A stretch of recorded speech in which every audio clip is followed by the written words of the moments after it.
context, there's a historical context.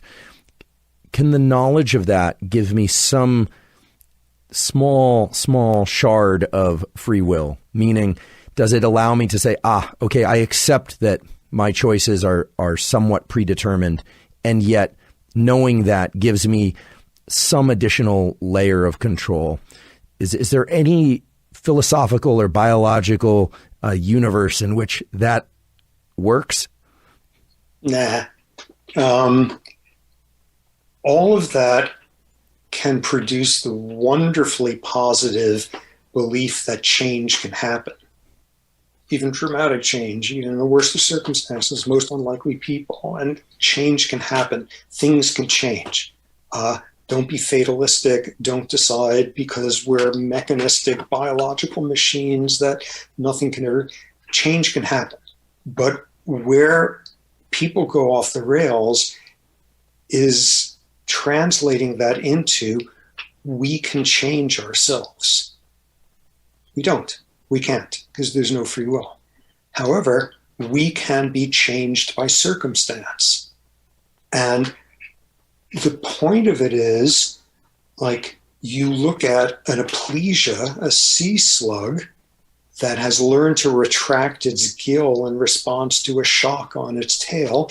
You can do like conditioning, Pavlovian conditioning on it, and it has learned its behavior has been changed by its environment. And you hear news about something like horrifically depressing going on in, refugees in wherever. And as a result, you feel a little bit more helpless and a less of a sense of efficacy in the world.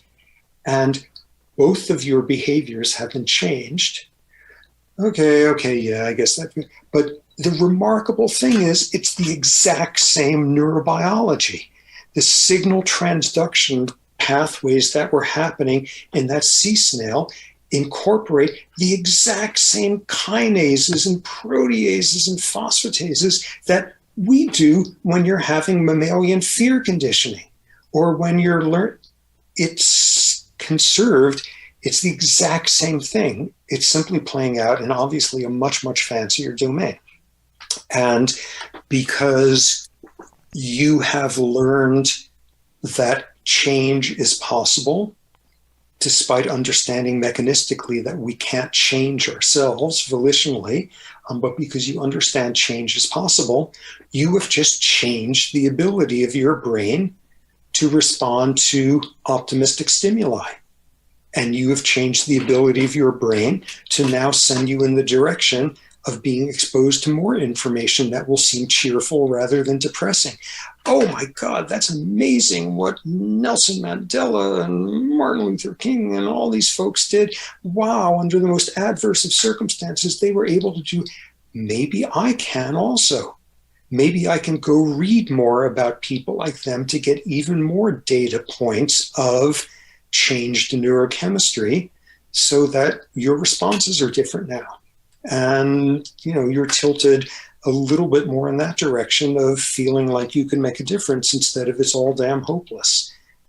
So enormous change can happen, but the last thing that can come out of a view of we are nothing more or less than the sum of our biology and its interactions with environment is to throw up your hands and say, and thus it's no use trying to change anything. So we can acknowledge that change is extremely hard to impossible, that circumstances can change, and yet that striving to be better human beings is still a worthwhile endeavor. Do I have that correct? Absolutely. Because simply the knowledge, either from experience or making it to the end of the right neurobiology class, has taught you that change can happen within a framework of a mechanistic neurobiology. You are now more open to being made optimistic by the good news in the world.